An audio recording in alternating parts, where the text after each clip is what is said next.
My sister's an actor as well, and when I was about 13 she left home and went to do youth theatre in Dublin. I started Saturday morning workshops, and from there I got a place in Trinity, which has a 2-year, at that point, had a 2-year diploma in just theatre studies. And just before I was about to start that, I got my first professional job. So I did that and then went to college and kind of continued working and college at the same time. So I'm playing Rosencrantz, and Rosencrantz is normally a man. So that's kind of exciting. And both Rosencrantz and Guildenstern were friends with Hamlet, and that's why they're brought back in to try and see if, as friends of Hamlet's, if they can figure out what's wrong with him, what's at the root of his problem, and why is he not himself. So they're brought in, but Hamlet knows them so well, he susses it that they're kind of decoys, that they're not coming off their own back, but they remain his friends, and they try and figure out and they try and discover what's wrong, but then they're also trying to please the king and queen as well, and get the right answers for them too. So it's kind of two characters under pressure.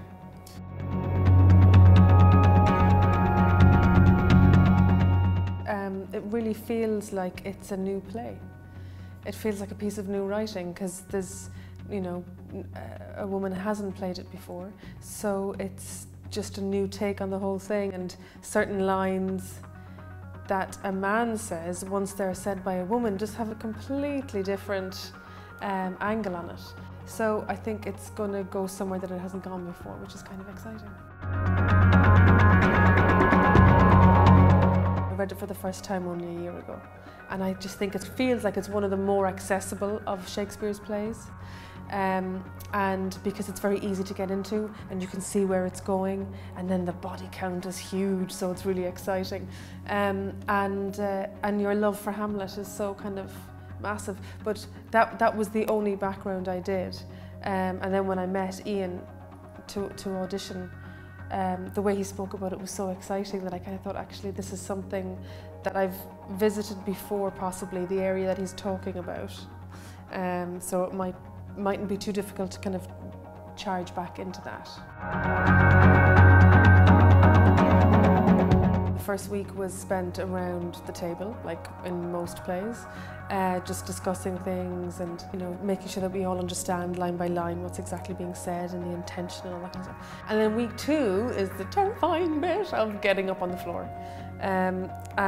But actually it hasn't been remotely scary, because there's just moments of playing different kind of games or improvising around certain ideas, and then pick up the script and give it a go now and see how that feels. So it's still at a point where it's very loose. There isn't a shape. Normally at this stage you have, you know, a shape on things and a definite idea of where you're going in this scene. But it still is very much its own animal and finding something, and, you know, it's just, we're at a midpoint in rehearsals now that everybody's background work and research is really kind of starting to pay off and become something. It'll become much clearer next week, but for now it's just really trying to absorb so much information about how they're hoping to play it and where they're setting it and all that kind of stuff, and where that feeds into your character. It's got everything, you know. It's got sex, it's got power, it's got death, it's got, you know, voices from beyond. It's got romance and intrigue and baddies. It's got so much to it that you can really see why people, you know, like sitting around a table and hearing Michael just read it is phenomenal. So I don't know how it's going to feel to an audience to come in and see something of such a great story, and then somebody as powerful as Michael behind the wheel. It should be incredible. Touch wood. Very good. I do think that the cover price of the ticket is probably worth every penny, just for Michael's performance, obviously.